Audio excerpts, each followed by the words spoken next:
Good morning दोस्तों। मैं हूं संतोष और 3 दोस्तों की कहानी का अगला भाग। आज 15 दिन बाद सारे दोस्तों अपने पुराने कॉलेज के कैफेटेरिया, जहां पर चाय नाश्ता सब होता था, वहां सबने जुटा। सबने अपने समय से पहले पहुंच गए। उसमें से सबसे लेट में जो पहुंचा वो सोनू ने पहुंचा। सबने चाय पी रहे थे और वेट कर रहे थे सोनू का। 15 से 20 मिनट बाद सोनू नहीं आया तो फिर एक दोस्तों ने, राजू ने, उसको कॉल किया और कॉल करके बोला, कहाँ रहा यार? सोनू ने बोला, बस 5 मिनट आ रहा हूँ, बस थोड़ा सा डिले हो गया।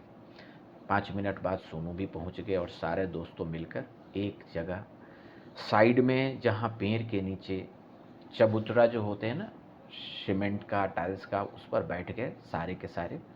और सबके हाथ में एक चीज़ कॉमन थी, वो थी सबके हाथ में एक डायरी और पेन थी। और ये देखकर सबको मज़ा आ रहा था। बोल रहा था कि भाई आज क्या हम लोग कोई कॉलेज जा रहे हैं कि सबके हाथ में डायरी पेन है? तो सबने ये डायरी पेन इसलिए ले रखे थे क्योंकि सबने कुछ कुछ इम्पोर्टेंट टॉपिक अपना पढ़ रखे थे। इम्पोर्टेंट टॉपिक पर कुछ डिस्कस करना था और उस सब के साथ एक नोट बना रखे थे कि जो हम दूसरे से लर्न करें। सबकी ये जुनून देखकर रियल में आनंद आया और सोनू के आते ही सब अपने अपने जगह पर बैठ गए, चाय मंगाए और पकौड़ी ऑर्डर कर दिए। पकौड़ी खाते हुए, भूंजा खाते हुए, इस तरह से उनकी लगभग 3 से 4 घंटा समय बिताने की प्लानिंग थी। उसी बीच सोनू ने आया और आने के बाद सोनू ने बोला कि मैं आज रियल में सॉरी बोलना चाहता हूँ क्योंकि आधा घंटा आप सबकी समय बर्बाद किया। लेकिन आज मैं एक मुसीबत में फंस गया था। मेरे गांव से कुछ लोग आ गए थे और आकर मेरे साथ थे रात में। तो मैं रात में कुछ ज़्यादा अच्छा से सो नहीं पाया।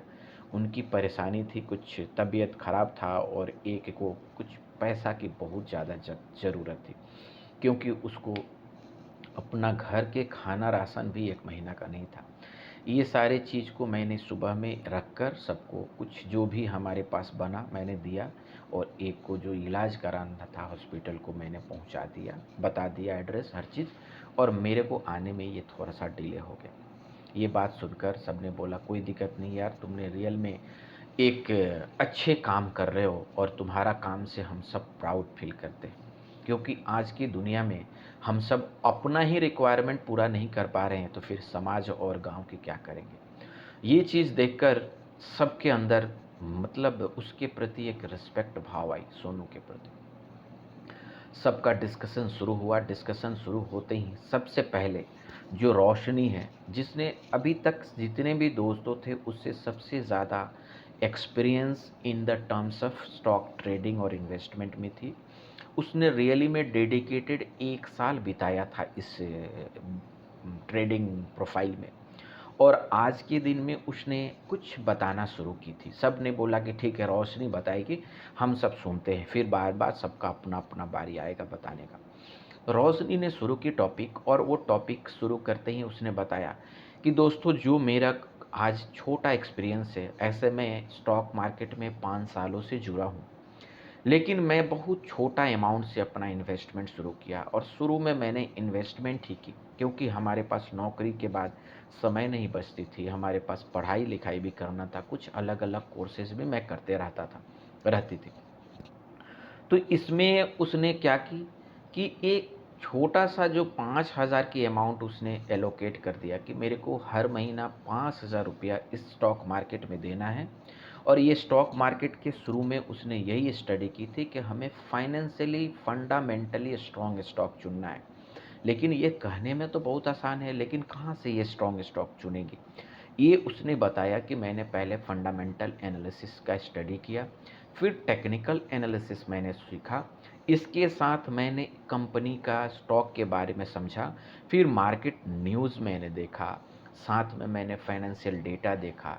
और मैं अपने पोर्टफोलियो में बहुत सारे स्टॉक नहीं रखा, लेकिन फिर भी एक दो में भी नहीं थे, 10-12 स्टॉक मैंने रखा। वो भी स्टॉक जो हमारे आसपास कॉमन यूजेज में आते हैं, जिनके प्रोडक्ट हम डेली यूज करते हैं, जो काफ़ी पुराना समय से वो कंपनी चल रही है। नो डाउट मेरा इन्वेस्टमेंट बहुत अच्छा रिटर्न तो नहीं दिया ये 3 साल के एक्सपीरियंस में, लेकिन मेरा जो भी इन्वेस्टमेंट रहा उसने हमारा जो पैसा कमाए थे, जो मार्केट में एक एफडी से कमा सकते हैं, उससे ज़्यादा रिटर्न मैंने मिला। मैं इससे सैटिस्फाइड रहा। लेकिन जो मैंने ये इन्वेस्टमेंट के दौरान देखा कि कुछ-कुछ छोटे स्टॉक थे, जो रियल में रिस्की होता है, फंडामेंटली नहीं स्ट्रॉन्ग होता है, उसमें 10 गुना, 100 गुना तक इन्वेस्टमेंट का रिटर्न आया था, जो मैं अपने क्लोज़ लिस्ट में, वॉच लिस्ट में रखा था। तो मैंने अपना रिस्क को मैंने मान रखा था कि ये 5,000 पार्ट में से मैं 1,000 ये रिस्की स्टॉक जो काफ़ी छोटा होते हैं, सस्ते होते हैं, उसमें इन्वेस्ट करना शुरू करूँगा। और लास्ट 2 साल से मैं ये जो ₹1000 एलोकेट कर रहा हूँ पेनी स्टॉक्स, स्मॉल स्टॉक में, उसकी रिटर्न देखकर मेरे को मज़ा आ गया है। अगर मैं जोड़ूँ तो ये 4000 जो मैक्सिमम मैं मेजर और स्ट्रॉन्ग स्टॉक में इन्वेस्ट करता हूँ, उसकी रिटर्न मेरे को अगर एवरेज सीएजीआर बोले तो 10 से 15%। लेकिन ये पेनी स्टॉक है जिसमें मैंने 5 से 6 स्टॉक रखा हूँ और उसमें से 3 स्टॉक डूब चुके हैं, या बोले तो आधा प्राइस पर हैं। कुछ स्टॉक मेरा आस-पास है, लेकिन उसमें से केवल 2 स्टॉक मेरा अच्छा चल गए हैं और उसकी रिटर्न है ज़्यादा कुछ नहीं, 20 गुना, 2000% ज़्यादा। और ये सारे जो मेरे पेनी स्टॉक डूबे हैं या कम हैं, अगर एवरेज आउट मैं करूँ तो मैं उसके बावजूद भी मैं 300% अबव हूँ। तो ये रिटर्न जो है अदर रिटर्न की अपेक्षा सीएजीआर में बोलूँ तो 60% से ज़्यादा का है। इस तरह से डिस्कशन बहुत इंटरेस्टिंग चल रहा था। तभी वहाँ पर पकौड़ी उसकी आई, सबने पकौड़ी का मज़ा लिया। दोस्तों, मैं अगला टॉपिक यानी अगला जो बात बोलने की थी, ये सारे दोस्तों ने सुना। देन सोनू ने बोला, ठीक है, मैंने भी कुछ एक ट्रिक समझ रखा है, मैं भी बताता हूँ। अगला अगला जो सोनू का जो डिस्कशन का पॉइंट था, मैं अगला वीडियो में लाता हूँ दोस्तों। धन्यवाद, मिलता हूँ फिर नेक्स्ट वीडियो में।